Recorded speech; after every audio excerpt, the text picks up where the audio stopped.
श्रद्धेय आचार्य श्री कौशलेंद्र कृष्ण जी से जुड़े रहने के लिए उनके सोशल मीडिया प्लेटफॉर्म्स को फॉलो करें। ये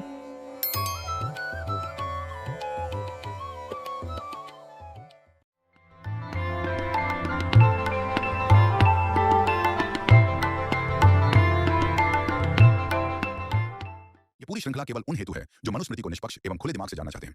जो पूर्व से ही मनुस्मृति एवं ब्राह्मणों के कट्टर विरोधी हों, उन्हें इस वीडियो से कोई लाभ नहीं है। ऐसों को तो इस श्रृंखला के नाम से ही पीड़ा हो जाती है। फिर कई सज्जन आकर कमेंट बॉक्स में अपशब्द लिखकर अपने माता पिता के दूषित संस्कारों का भी परिचय देते हैं। ऐसे सारे महापुरुष कृपया इस वीडियो से दूर रहें। आज शूद्रों के साथ एक तथाकथित अन्याय की पड़ताल करेंगे। चर्चा करेंगे कि शूद्रों का अधिकार कहाँ नहीं है। वीडियो बड़ा रोचक है, ध्यान से देखें। हमारे जितने भी अग्रज हैं, ज्येष्ठ जन हैं, गुरुजन हैं, श्रेष्ठ जन हैं, सबके चरणों पर कोटि कोटि वंदन समर्पित करते हुए आज के इस वीडियो को हम प्रारंभ करेंगे। और आप देख रहे हैं शास्त्र श्रुति की श्रृंखला के अंतर्गत मनुस्मृति की चर्चा, जिसमें हम मनुस्मृति का ही अध्ययन करने का प्रयत्न कर रहे हैं। और पिछले भाग में पूछे गए प्रश्न का जिन्होंने समुचित उत्तर प्रदान किया, उनका नाम आपके स्क्रीन के ऊपर आ रहा होगा। आप इन्हें कमेंट्स के माध्यम से ढेर सारी बधाइयाँ दें। हमारी ओर से भी इनको खूब सारी बधाइयाँ। और आशा है कि इस भाग को देख करके इस भाग में जो आगे प्रश्न पूछा जाएगा अंतिम में, उसको भी सुन करके वो ध्यान से उसका भी समुचित उत्तर प्रदान करने वाले हैं। और आप सबके लिए भी हमारी यही आशा है कि आप भी इस वीडियो को ध्यान से देखेंगे और अंतिम में जो प्रश्न पूछा जाएगा उसका आप सभी भी उत्तर अवश्य देंगे। तो जैसे कि कहा, वीडियो बड़ा रोचक है, पूरे ध्यान से देखिए। तो जो चर्चा पिछले वीडियो में हुई थी उससे आगे देश विभाग का वर्णन है। बताया गया कि दृषद्वती एवं सरस्वती के मध्य के क्षेत्र को ब्रह्मावर्त कहा जाता है।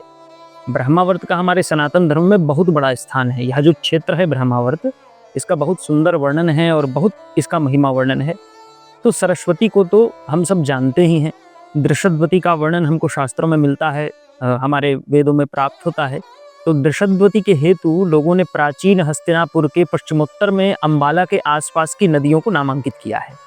कुछ लोग हरियाणा के चौटांग नामक एक नद है हरियाणा में, उसको भी पहले समय का दृषद्वती मानते हैं। इसी का नाम दृषद्वती था, इस प्रकार से उनका कथन होता है। तो ये बात है। फिर आगे कहा कि इस ब्रह्मावर्त का जो आचार है, आचार अर्थात जो आचरण है, ब्रह्मावर्त के लोग जो आचरण किया करते हैं, वही समस्त वर्णों और शंकरों हेतु, शंकरों का तात्पर्य क्या है? वर्ण शंकर, उनके हेतु सदाचार कहलाता है, आदर्श आचरण कहलाता है। क्या कहलाता है? जो आचरण ब्रह्मावर्त के लोग करते हैं वही समस्त वर्णों के लिए और शंकर वर्णों के लिए सदाचार अर्थात अच्छा आचरण कहलाता है। कहा कि तस्मिन् देशे य आचारः पारंपरिक क्रमागतः, अर्थात उस देश में जो आचार परंपरा क्रम से आया हुआ है, दिखता है। वर्णानाम शांतरालानाम, अर्थात वर्ण और उनके अंतरालों में जो वर्ण हैं, अर्थात जो शंकर वर्ण हैं, उनके लिए सदाचार उच्यते। यही जो आचार है, यही सदाचार उनके लिए भी कहलाते हैं, अर्थात उनके लिए आदर्श हैं, अनुकरणीय हैं। तो ये ब्रह्मावर्त है। इस ब्रह्मावर्त के आसपास ही कुरुक्षेत्र है और मत्स्य नाम का एक राष्ट्र है, राज्य है। राजस्थान में इसकी राजधानी अभी भी है, विराट नाम से। राजस्थान के कुछ भागों को लेकर के ये मत्स्य विस्तृत था। एक समय में जब महाभारत काल था, उस समय इसकी अधिक चर्चा हमको प्राप्त होती है। इसके बाद पांचाल, इसको भी आप सभी जानते ही हैं, भली भांति इसका नाम आपने सुना ही है। पांचाल भी उत्तर और दक्षिण पांचाल के रूप में विभाजित रहा करता था, जिसको वर्तमान में रोहिलखंड भी कहते हैं। इसकी एक राजधानी काम्पिल्य थी, उसका अंश आज भी फर्रुखाबाद उत्तर प्रदेश में जो जिला है उसमें कंपिल नाम से है। और इसकी दूसरी जो राजधानी थी उसका नाम हम आपके ऊपर छोड़ते हैं। कमेंट में हमको बताइए कि पांचाल के एक भाग की राजधानी क्या थी। एक भाग की राजधानी तो काम्पिल्य थी, एक भाग की राजधानी क्या थी? आप कमेंट में इसका उत्तर अवश्य दीजिएगा। तो ये है। और इसी के साथ सूरसेनक भी कहा जाता था। सूरसेनक, वर्तमान में जो ब्रज क्षेत्र है उसी को सूरसेनक कहा जाता था, सूरसेन देश कहा जाता था। तो वह भी इस ब्रह्मावर्त के आसपास ही है। हिमालय पर्वत तथा विंध्य के मध्य तथा प्रयाग के पश्चिम में और सरस्वती के पूर्व में जो देश है उसको मध्य देश कहा जाता है। हिमालय से प्रारंभ इन समस्त प्रांतों को, ये जितने भी प्रांत हैं, इसको इकट्ठे आर्यावर्त कहते हैं। पूर्व काल में आर्यावर्त का एक ही शासक था, किंतु कालांतर में महाभारत काल के आते आते यह आर्यावर्त छोटे छोटे खंडों में विभक्त हो गया। जैसे कि अभी कुछ का नाम हमने लिया मत्स्य, और सूर, सेन इत्यादि जो हैं, इनके अलग अलग राजा थे। हालांकि इन सब के ऊपर शासन करने वाला कोई इन सबसे शक्तिशाली राजा होता था जो इनसे कर भी लिया करता था। इस प्रकार से भी व्यवस्था बनती थी, किंतु ये व्यवस्था बनती बिगड़ती थी, अर्थात अस्थायी होती थी, स्थायी नहीं होती थी। तो लेकिन फिर भी वो समूचा जो राष्ट्र समूह हैं, सारे राज्य समूह जो हैं, वो सब के सब मिल करके उनको एक साथ आर्यावर्त कहा करते थे। अब आर्यावर्त क्यों नाम है इसका? क्योंकि यहाँ की जो जनता है उसको आर्य कहा जाता है। इस प्रांत की जो जनता है, इस क्षेत्र की जो जनता है, हिमालय से आरंभ करके समुद्र तक की जो जनता है, पूर्व पश्चिम के समुद्र तक की जो जनता है, इसको आर्य कहा जाता है। इसी कारण से आर्य आवर्त अर्थात आर्यों से जो ढका हुआ हो, आर्य का आवर्त, आर्य समूह का आवर्त जिस भूमि पर पड़े वो आर्यावर्त है। इस प्रकार से वैसे इसके प्राचीन नाम और थे, जैसे अजनाभ खंड इसके अन्य प्राचीन नाम है। आर्यावर्त से भी प्राचीनतम नाम इसके हमको शास्त्रों में प्राप्त होते हैं। तो ये बात है। आगे भृगु जी महाराज मनुस्मृति में कहते हैं कि जहाँ तक कृष्णसार मृग, अब ये कृष्णसार मृग क्या है? कृष्णसार मृग अर्थात शवल हिरण। शवल अर्थात आप समझिए, शवल से ही उत्पन्न है सांवरा। हम कहते हैं ना कि तुम बहुत सांवले हो, कि सांवरे हो, तो सांवरा कहा जाता है ब्रज भाषा में सांवल को। सांवला को सांवरा कह देते हैं ब्रज भाषा में। तो ये वास्तव में कहाँ से आया है? यह जो एक उपाधि है, यह जो शब्द है, ये आया है शवल से। शवल जो है संस्कृत का है।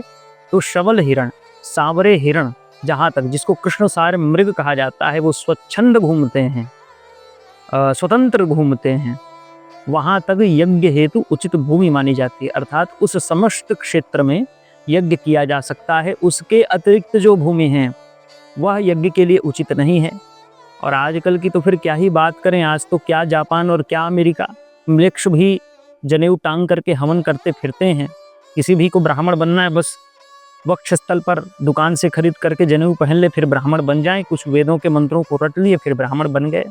तो आज तो ये जमाना है। तो अमेरिका के लोग भी बन रहे हैं, जापान के लोग भी बन रहे हैं, चीन के लोग भी बन रहे हैं, जो पा रहे हैं सो बन रहे हैं। आज ऐसी ऐसी संस्थाएं भी हमारे भारत से ही कार्यान्वित होती हैं, जो ऐसे धर्मों को, ऐसे अधर्मों को, क्षमा करिए, बढ़ावा देती हैं। तो ये बात है। तो कहा कृष्णसार मृग जहाँ तक स्वच्छंद रूप से विचरण करे वो ही यज्ञ भूमि है, यज्ञ करने योग्य भूमि है। तथा धार्मिक लोगों को इसी देश में रहना चाहिए, इसी क्षेत्र में रहना चाहिए, इसका अतिक्रमण करके बाहर नहीं जाना चाहिए। बाकी स्थलों में म्लेच्छों, किरातों इत्यादि का स्थान है।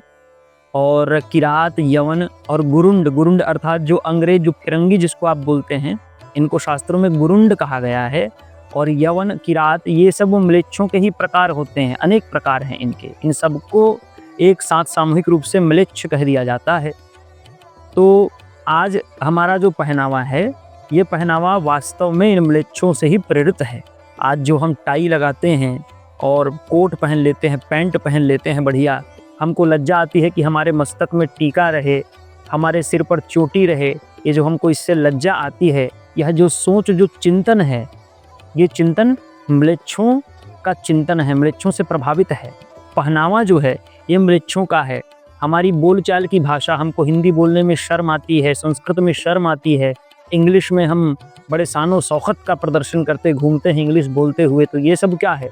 ये सब के सब म्लेच्छों से प्रेरित है।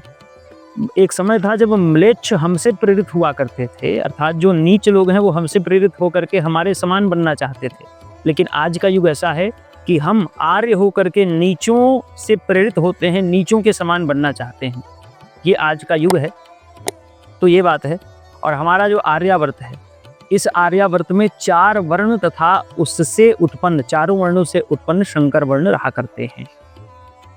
जैसे कि शंकर वर्ण के विषय में चर्चा हुई है, ब्राह्मण, क्षत्रिय, वैश्य, शूद्र, ये जो 4 शुद्ध वर्ण हैं, सर्वोत्तम वर्ण हैं, सर्वश्रेष्ठ वर्ण हैं, इनके परस्पर संसर्ग से उत्पन्न दूषित संकर वर्ण होते हैं। अर्थात किसी शूद्र पुरुष का संसर्ग ब्राह्मण कन्या से हो जाए तो उससे जो उत्पन्न संतति होगी उसको चांडाल कहा जाएगा। ये क्या है? संकर वर्ण हो गया। हालांकि ब्राह्मण पुरुष और क्षत्रिय कन्या के माध्यम से उत्पन्न संतति और क्षत्रिय पुरुष वैश्य कन्या के माध्यम से उत्पन्न, वैश्य पुरुष और शूद्र कन्या के माध्यम से उत्पन्न संततियों को स्वीकारा जाता है, या ये कहें स्वीकारा जाता था। कलयुग में ये भी अस्वीकार्य ही है। कलयुग में तो आपको अपने वर्ण के ही वर्ण की कन्या वर्ण के ही पुरुष के साथ में विवाह करना है, यही रीति है।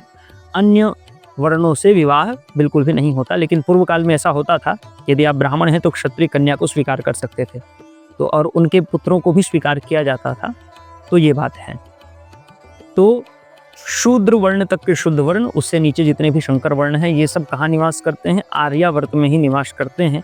हालांकि जो चारों वर्ण हैं, ब्राह्मण क्षत्रिय वैश्य शूद्र, इसमें से मुख्य रूप से जो 3 द्विजाति हैं, ब्राह्मण क्षत्रिय वैश्य, जिनका यज्ञोपवीत संस्कार होता है, उनके लिए विशेष रूप से कहा गया है कि वो आर्यावर्त से बाहर कहीं भी रहें नहीं।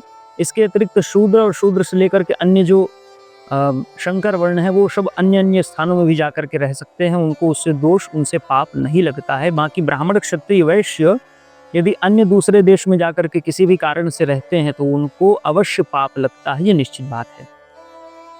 अब इस वर्ण को समझते हैं। वर्ण वास्तव में जन्म से होता है कि कर्म से, ये बहुत बड़ा प्रश्न है और क्या कहें, शास्त्रार्थ का एक विषय है, डिबेट का एक सब्जेक्ट है, बहुत भिन्न विषय, बहुत विस्तृत विषय है। तथा इस पर हमारा एक अन्य वीडियो बना हुआ है, आप यदि देखना चाहते हैं तो ऊपर में कहीं भी आई बटन आ रहा होगा, उसको क्लिक करिए, वहाँ पर हम उस वीडियो को डाल देंगे, आप उस वीडियो को देख सकते हैं। तो हम सीधा समझते हैं कि सबसे सरल जीवन वाला जो वर्ण है वो कौन सा है। 4 वर्ण हैं, इनका धर्म बताया गया है, कुछ का धर्म क्लिष्ट है, कुछ का धर्म सरल है। तो सबसे सरल जिसका धर्म है वह है शूद्र वर्ण। शूद्र वर्ण का सबसे सरल धर्म है। हम चर्चा करेंगे कि क्या इनके साथ अन्याय हुआ, अब तक क्या ब्राह्मण क्षत्रिय वैश्य शूद्रों के साथ अन्याय करते आ रहे हैं, क्योंकि हमको सुनने में आता है कि शूद्रों को ये अधिकार नहीं है, वो अधिकार नहीं है, असंस्कृत है शूद्र, शूद्रों को किसी संस्कार का अधिकार नहीं है, शूद्रों को वहाँ बैठने का अधिकार नहीं है। तो क्या यह अन्याय हो रहा है शूद्रों के साथ? तो हमने जैसे कहा, सबसे सरल जीवन यदि किसी वर्ण का है, सबसे सरल, तो वो है शूद्र वर्ण का। इन्हें विशेष किसी भी संस्कार की कोई आवश्यकता नहीं होती, कोई आवश्यकता नहीं होती। वहीं पर अन्य वर्णों को होती है, इनको कोई आवश्यकता नहीं है। शूद्र और ब्राह्मण की यदि हम तुलना करें तो हम सदा एक बात कहते हैं कि जिस पुण्य हेतु ब्राह्मण नित्य मंदिर में बैठ करके प्रतिमा की पूजा करता है, घस घस के उसको साफ करता है, प्रतिमा की सेवा करता है भगवान के रूप में, वह पुण्य स्त्री तथा शूद्र को उसी मंदिर के ध्वज मात्र के दर्शन से प्राप्त हो जाता है। इतना सरल है एक शूद्र का जीवन, आप अनुमान लगा सकते हैं। और ब्राह्मण का जीवन कितना कठिन है, कितना क्लिष्ट है, ये आप अनुमान लगा सकते हैं। तो शूद्रों को वास्तव में किसी संस्कार की आवश्यकता नहीं होती है। ध्यान देने की बात है कि यहाँ चर्चा अधिकार की तब होती जब शूद्रों को उसकी आवश्यकता होती। जैसे कि व्यक्ति को भूख लगे तब अन्न में अधिकार अनाधिकार की चर्चा हो, अगर भूख लगे तब, और यदि भूख न लगे तो फिर किसी अधिकार किसी अनाधिकार की कोई चर्चा करने की आवश्यकता ही नहीं है। बस यही समझना है, आवश्यकता ही नहीं, अतः अधिकार की चर्चा ही नहीं बनती। और जब आवश्यकता नहीं है तो अन्याय भी नहीं। अर्थात भोजन के ही उदाहरण से समझते हैं, यदि आपको भूख नहीं लग रही तो आपके सामने कोई थाली निकाल करके आपको भोजन का परिवेषण कर दे तो ये भोजन का अपमान होगा, आपका अपमान नहीं। भाई, आपकी तो क्षुधा पिपासा समाप्त हो चुकी है, अब जो भूखा है उसको उस भोजन को करना चाहिए, तब उस अन्न का सम्मान होगा, अन्यथा तो अन्न का ही अपमान है, इसमें आपका अपमान नहीं है। इसी बात को हमको समझना है। शूद्र वर्ण को भी एक जीव प्राप्त करता है। एक बात आप समझिए, किसी भी जीव का कोई वर्ण नहीं होता। जीव अर्थात जो आपके शरीर में स्थित जो प्रज्ञा है, जो चेतना है, वास्तव में उसका कोई वर्ण नहीं है। वर्ण तो इस संसार का विषय है, मिथ्या विषय है, और इस संसार में आकर के हमको उसका आचरण करना होता है, हम बद्ध हैं। तो शूद्र वर्ण को भी जीव प्राप्त करता है। आज जो ब्राह्मण है वो भी कभी शूद्र था, फिर शूद्र वर्ण को प्राप्त करके वह जो जीव है जब शूद्रोचित आचरण करता है, अर्थात धर्मशास्त्रों में शूद्रों के लिए जो धर्म बताया गया है उस धर्म का जब वो पालन करता है, तब अगले जन्म में वह फिर वैश्य वर्ण को प्राप्त करता है। वैश्य वर्ण में जब वैश्योचित आचरण करता है, जो धर्मशास्त्र में वैश्य का आचरण बताया गया है, फिर क्षत्रिय वर्ण को प्राप्त करता है। फिर क्षत्रिय से अच्छे आचरण के बल पर वो ब्राह्मण रूप को, ब्राह्मण जन्म को प्राप्त करता है। और वैश्य, क्षत्रिय तथा ब्राह्मण पूर्व में भी चर्चा हुई, इनको द्विजाति कहते हैं। द्विजाति क्यों कहते हैं? क्योंकि इनका यज्ञोपवीत संस्कार भी होता है। शूद्र का क्यों नहीं होता? तो पूर्व में ही चर्चा हुई, उनको आवश्यकता ही नहीं है। आवश्यकता नहीं तो अधिकार की बात ही नहीं। हम वास्तव में लोगों को अनुचित रीति से समझाते हैं। हम कहते हैं कि तुमको ये अधिकार नहीं है, हमको अधिकार की चर्चा ही नहीं करनी चाहिए, अधिकार की बात ही नहीं है। हम फिर से कहेंगे आवश्यकता ही नहीं तो अधिकार की बात ही नहीं है। तो ये बात है।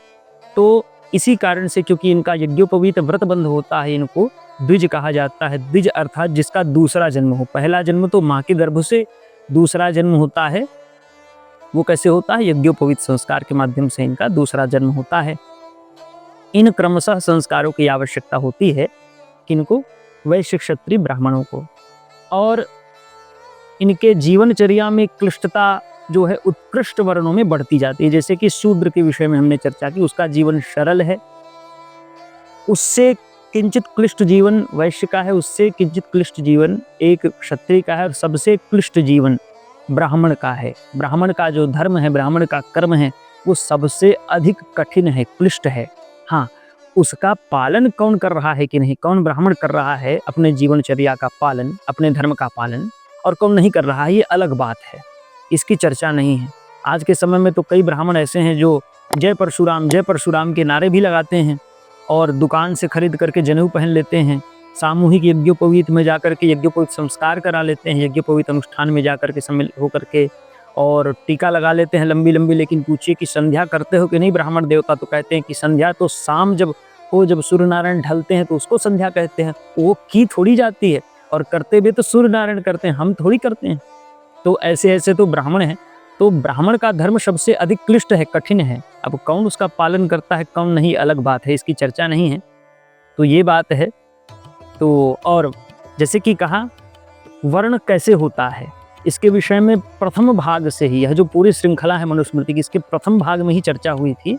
आप चाहें तो वीडियो के अंत में जो स्क्रीन आएगा उसमें एक प्लेलिस्ट के रूप में हमने पूरे भाग जो अब तक चर्चा हुई, उन समस्त भागों को हमने एकत्रित करके संजो करके रखा हुआ है।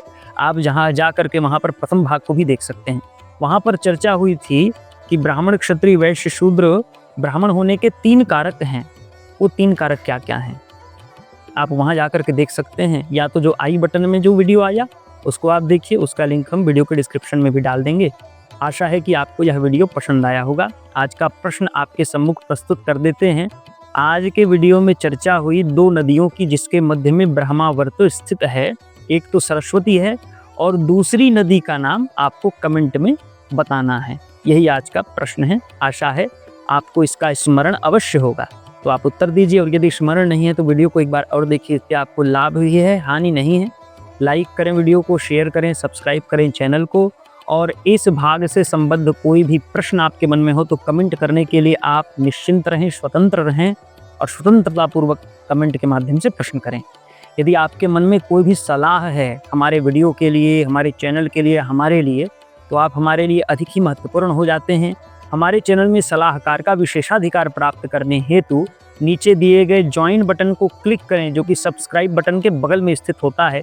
इसके साथ ही आपको अनेक और अधिकार प्राप्त होंगे, जैसे कि कोई भी आगामी वीडियो जो आने वाली होगी उस वीडियो को आप अन्य जनता से, अन्य दर्शकों से पहले ही देखने के लिए आप तटस्थ हो जाएंगे, आपको ये अधिकार प्राप्त हो जाएगा। तो आप चाहें तो हमको ज्वाइन कर सकते हैं। वहाँ से ज्वाइन बटन को क्लिक करिएगा तो वहाँ पर सारा विवरण आ जाएगा। आपको यदि अच्छा लगे तो ज्वाइन कीजिए, न लगे तो जैसी आपकी इच्छा रहे। इसी के साथ हमारा फेसबुक का पेज है, व्हाट्सएप का चैनल है, टेलीग्राम का चैनल है, इंस्टाग्राम है, वेबसाइट है। इन सब को भी आप देख सकते हैं, निरीक्षण कर सकते हैं। इनका लिंक आपको वीडियो के डिस्क्रिप्शन में मिल जाएगा। हमारे भागवत के आयोजन के लिए, भागवत कथा के आयोजन के लिए, या किसी भी अन्य शास्त्र की कथा आपको सुनने की इच्छा है तो उसके आयोजन के लिए हमारा व्हाट्सएप नंबर भी आपको वीडियो के डिस्क्रिप्शन में मिल जाएगा। वहाँ से आप हमसे संपर्क कर सकते हैं। इसी के साथ यदि हमारी कौशलोदय टीम को आप आर्थिक सहयोग करना चाहते हैं ताकि ऐसे वीडियोज़ आप तक पहुँचते रहें सदा, तो आप एक बार इस वीडियो के डिस्क्रिप्शन को भी और कमेंट बॉक्स को भी, पिंड कमेंट को वहाँ पर चेक करिए, वहाँ पर आपको उसकी रीति प्राप्त हो जाएगी। आशा है यह वीडियो आपको पसंद आया होगा। इसी के साथ वीडियो को यहीं पर हम संपन्न करेंगे। जय श्रीमन नारायण।